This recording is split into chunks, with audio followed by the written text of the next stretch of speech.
Eh bien, bonjour, bienvenue sur le eBio Show. Nous sommes le 2 mai 2010, c'est dimanche après-midi, mais vous voyez, avec la visiophonie, on peut faire des tas de trucs fabuleux. Alors, je suis en conversation avec Éric Leray, qui habituellement Bonjour. habite au Canada. Bonjour Éric. Bonjour, bonjour Jean-Michel Billot, bonjour. Et vous êtes où là? À Paris? Enfin, en France, au Canada? Alors oui, je suis en fait de séjour en France pour organiser le forum ePaperWorld 2010 parce que ma femme et ma fille, et je vis là-bas depuis 5-6 ans maintenant. Ouais. J'ai fait mes études à l'UQAM pendant quelques années et j'ai décidé d'y retourner après avoir soutenu mon doctorat en mai 2004 à l'école Estienne. Ah bon. Et c'est mieux là-bas qu'ici?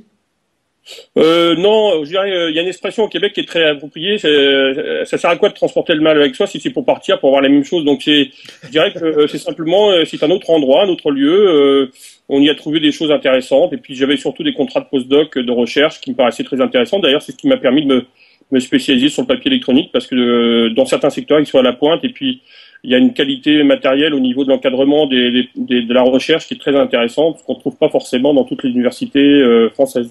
Donc, alors, vous lancez ici à Paris là, une conférence en français, naturellement, qui s'appelle ePaperWorld, et c'est le 6 et 7 mai à la Cité des Sciences.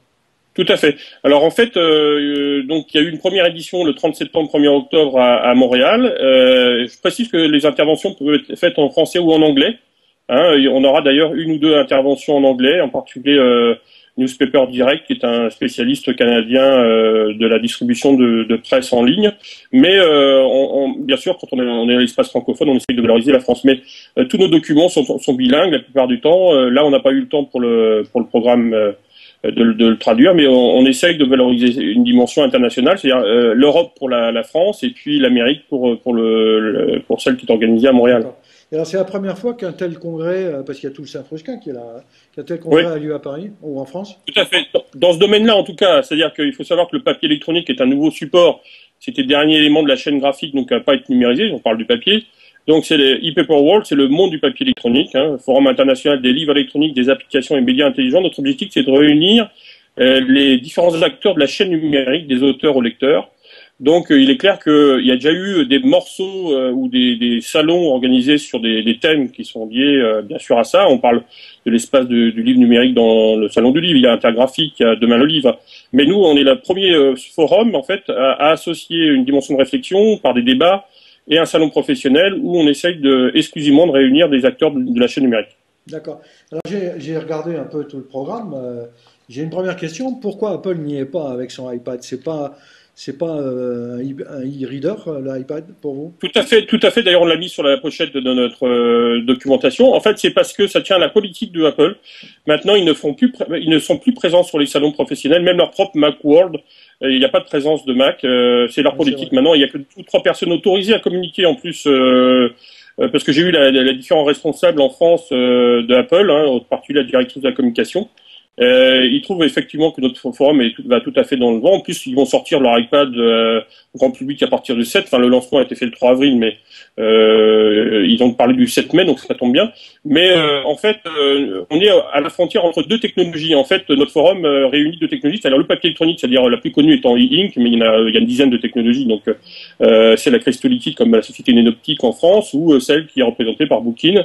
C'est pour ça d'ailleurs, on va remettre le ePaperWorld 2010 à cette société parce que ça fait 10 ans qu'elle exprime la qualité de la recherche dans ce domaine-là française. Mhm. Elle a été leader dès 1998 avec le CITAL et ensuite en reprenant la société à leur nom avec Bookin, quoi. D'accord. Mais pour vous, le iPad est un reader? Ah, tout à fait. C'est un livre électronique avec une technologie différente, tout simplement. C'est une technologie LCD, en fait une technologie traditionnelle. Hein, Donc, il réagit en fait face à un nouveau marché qui est le livre électronique, comme il a réagi par rapport au cellulaire, c'est-à-dire D'accord. au téléphone portable, avec l'iPhone. La différence, c'est qu'il a une approche un peu différente, tout à fait originale. Moi, je suis un fan de Apple, donc je communique avec MacBook Pro, j'ai mon iPod Touch. J'aime beaucoup les produits Apple, mais je considère qu'il y a aussi une technologie d'avenir qui est le papier électronique qui s'en va vers la couleur avec une technologie multimédia et une capacité d'énergie beaucoup plus intéressante que le LCD parce que l'iPhone, faut pratiquement le recharger toutes les 3 ou 4 heures, enfin ou tous les jours en tout cas. Et puis l'iPad, bon, ça va tenir quelques jours peut-être, mais ça tiendra pas 2 semaines ou 3 semaines comme ça peut être avec un lecteur Sony ou un lecteur de Bookin ou de Kindle. D'accord. Alors, comment vous sentait un peu la nouvelle chaîne ou la nouvelle chaîne de valeur ajoutée de l'édition électronique française? Les éditeurs, par exemple, où ils en sont, eux? Alors, bah, écoutez, d'abord, il faut savoir que c'est le Québec qui est devenu leader dans ce domaine-là depuis quelque temps, avec l'aide de trois acteurs majeurs qui sont Numilog, Editis et Denlivre, grâce à la société de marque, puisque il était un peu le parent pauvre au niveau de la francophonie, mais la différence avec la France, c'est que vous avez deux groupes importants, Transcontinental et Québecor. À Québecor, il faut rappeler que ça a été le premier imprimeur mondial jusqu'en 2008, jusqu'au moment où ils ont fait faillite sur cette partie-là. Ils se sont débarrassés de cette section pour se consacrer au multimédia et suite à un rapport auquel j'ai participé pour l'Association nationale des éditeurs du livre du Québec, ils ont créé une plateforme avec la société de marque et l'ANEL, donc et ils ont avec Québecor, ils sont associés le 26 août dernier, donc pour créer un site joli.ca. Avec d'ailleurs ils avaient fait un lancement en première mondiale avec Sony, donc à Montréal au Québec pour créer un site donc avec 20 000 titres. Il faut se rappeler qu'en novembre 2008, la première expérience en France donc d'association avec la Fnac, Numilog et puis Sony, c'était 3500 titres. Donc la France a une longue expérience parce que bon, on aura par exemple monsieur le fondateur de Zero Heure qui sera présent sur le forum, donc qui est devenu un chanteur, mais enfin qui d'abord a été le pionnier dans ce domaine-là avec Numilog, c'est monsieur Jean-Pierre Arbon qui a créé Zero Heure. Mais le problème du marché français, c'est que c'est un marché extrêmement éclaté, qui a du mal à coordonner ses actions pour la numérisation massive et qui en fait a pris un peu de retard. Mais par contre, il y a des personnalités, des sociétés qui sont très en avance, qui ont inspiré d'ailleurs les expériences canadiennes. D'accord. Sur la technologie elle-même, quand est-ce qu'on va avoir des e-readers en format A4 comme le papier? Alors, oui, justement, la sortie de iPad justement est un coup de pied justement de la fourmilière pour attirer les gens. On avait vu déjà le cas avec le Kindle qui avait sorti son lecteur avec 9 pouces. On sent qu'il cherche un format adapté au plus grand nombre et qui serve un peu tout le monde, c'est-à-dire autant parce qu'on est dans la logique du multimédia, donc servir autant à regarder de la vidéo, regarder un film, lire un texte, lire du journal. Donc l'iPad justement est une solution intermédiaire qui va peut-être imposer son rythme comme l'iPhone l'a fait avec le téléphone. Mais c'est clair que les formats qu'on a vus jusqu'à présent étaient beaucoup trop petits et c'est vrai que le format A4 est un format bon, peut-être un peu légèrement trop grand, mais enfin c'est dans ce genre de format qu'il y aura plus de succès. Je pense que tous les lecteurs vont aller vers ce genre de format. Mais ça dépend de le public cible en fait. Hein. Par exemple, le produit iRex distribué par 4D Concept en France vise plutôt une clientèle plutôt professionnelle. Les books-in par exemple, sont orientés plutôt vers des publics plutôt chercheurs universitaires, même si leur vocation est bien sûr de viser toutes les clientèles.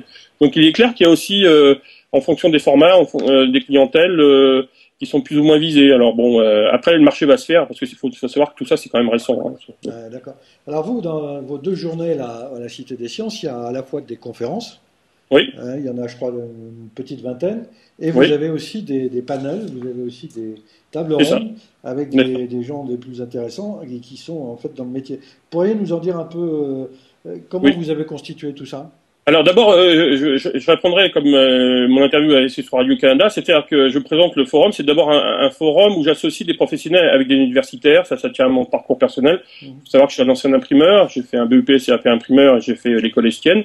Je suis président de l'association des anciens élèves de l'école Estienne depuis une dizaine d'années, donc il se pose un réseau énorme et on a fait 3 annuaires pour la première fois depuis 125 ans avec près de 12 000 noms et on prépare justement le 125 ans. Donc ça c'est d'abord le critère professionnel et ça je reste ancré, c'est un ancrage majeur dans ma vie, dans l'imprimerie, dans les métiers. Et je tiens beaucoup à la présence de professionnels. L'autre aspect, c'est parce que je suis devenu chercheur, donc avec un doctorat sur le fondateur de la presse moderne, Marinoni, mon livre est sorti chez l'Harmattan il y a quelques temps, et j'ai écrit un livre aussi sur la bataille de l'imprimé à l'ère du papier électronique, réunissant une trentaine de spécialistes, toujours des acteurs de la presse, de l'édition, avec des universitaires. Donc je garde ce même état d'esprit dans mon forum, qui est bien sûr un travail d'équipe, surtout avec mon adjoint et ami Franck Ferrandis, qui est un directeur artistique. Et on a travaillé sur un panel associant, par exemple, si je prends la première table ronde, c'est présidé par Philippe Chantepie qui gère les rapports pour le ministère de la Culture justement dans ce domaine-là. Et vous avez Frédéric Barbier qui est une institution en France avec Roger Chartier sur l'histoire du livre, qui vient de sortir un livre sur les 50 ans de l'histoire du livre en France. Jean-François Gimon qui est membre de l'Académie royale de Belgique, qui a travaillé beaucoup aussi sur les passages du manuscrit à la livre électronique. Et vous avez Patrice Tichy qui est plutôt un sociologue, spécialiste de l'innovation. Mais en même temps, vous avez Jean-Pierre Arbon qui est lui un professionnel, même s'il a quitté le métier, mais il reste toujours très attiré. Donc c'est toujours cet aspect-là. La seconde table ronde, par exemple, vous avez Daniel Dussoyset qui est rédacteur en chef de Presse Édition, qui va présider une table ronde où il y aura Stéphane Michalon, le fondateur d'Ipagine, avec Guillaume Monteux qui s'occupe de Milibris, et vous avez François Ranoux, directeur technique au Figaro, et en même temps Sébastien Valère de l'équipe. Et en même temps, vous avez comme ça une alternance entre des professionnels, des universitaires, pour donner un peu de distance, un peu de sens à tout ça, et permettre aux gens, autant des professionnels que le grand public, parce qu'il faut savoir que pourquoi j'ai choisi la Cité des Sciences, c'est parce que vous avez bien sûr l'aspect professionnel, l'aspect universitaire, mais vous avez aussi l'aspect grand public, parce que cette révolution concerne monsieur et madame tout le monde. Il n'y a pas que seulement les éditeurs ou les gens de presse qui vont acheter ces outils, comme des Bookin ou des iPads. Tout le monde va être concerné, et c'est justement là l'enjeu. C'est tout l'enjeu, par exemple, de la formation web journaliste qui a été créée à Metz, auquel j'ai participé, où la première licence professionnelle en web journaliste, c'est que maintenant, le métier de journaliste, si on prend le métier de journaliste, on peut prendre le métier de libraire, on peut prendre le métier d'éditeur, même d'auteur. La numérisation permet d'avoir, de supprimer les médiations, on peut dire les choses, et d'aller directement à l'essentiel, c'est-à-dire de permettre des contacts directs comme on ne pouvait pas le faire avant. Vous avez aussi une quarantaine d'entreprises qui auront des stands à la Cité des Sciences. Oui, tout à fait. Alors ça c'est l'aspect rencontre professionnelle qui me tient à cœur. C'est-à-dire que moi, j'étais bercé par le salon intergraphique pendant des années quand j'étais en formation à l'imprimeur, et j'ai trouvé ça très intéressant de voir des machines, de voir comment ça évolue. Et donc là, l'idée, c'est de coordonner, de créer un lieu au service des professionnels pour qu'ils puissent se rencontrer de façon intellectuelle, mais aussi concrètement en proposant et en montrant leurs produits. Je suppose qu'on trouve quelque part l'ensemble du programme sur un site web. Vous me donnerez l'URL. Tout à fait. En fait, c'est notre site internet et notre blog. On peut le télécharger sur le site www.epcpapierélectronique.com. Et vous avez mon blog aussi qui est sur 20 minutes. Mais enfin, on a surtout notre site internet, et puis on le distribue par Facebook, Twitter, enfin tous les réseaux, parce que chaque président de table ronde est on va dire un média en part entière. Vous avez Clément Monjou qui anime le blog e-bouquin, vous avez Lorenzo Soccavo, vous avez Marin Dacos, vous avez Daniel Dussoyset, vous avez France Graphique aussi avec Guillaume Brégerat, et vous avez bien sûr notre partenaire majeur au niveau national, c'est le journal de la Tribune. Alors moi je pourrais pas y assister, est-ce que vous avez prévu de streamer live tout ou partie? En fait, les tables rondes vont être filmées, et on a des liens qu'on peut proposer à ceux qui sont intéressés, à vous par exemple, et vous pourrez comme ça le diffuser sur votre site internet en direct, pour pouvoir. Mais ça, je le lance pas trop. Vous avez la primeur, parce que je préfère que les gens viennent sur place et puis rencontrent les gens et débattent, c'est plus intéressant. Mais si pour ceux comme vous qui peuvent pas, il y aura toujours cette possibilité. Voilà. Bon. Eh écoutez, merci beaucoup, et puis on vous souhaite bonne chance pour cette première édition, en tout cas en France.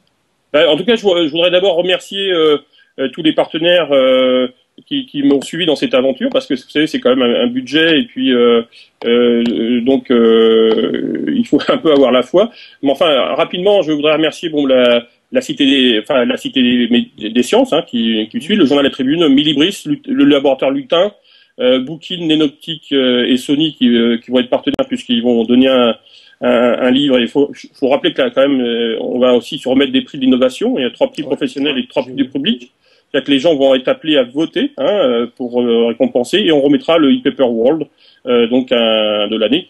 Et puis comme ça, on a quelques partenaires qui nous suivent, et on est bien content. Merci pour votre interview, et on espère qu'il y aura beaucoup de gens qui viendront nous suivre. J'en doute pas. Écoutez, merci beaucoup, et puis bonne chance pour votre congrès alors. Merci, monsieur Mignot. Salut. Au revoir.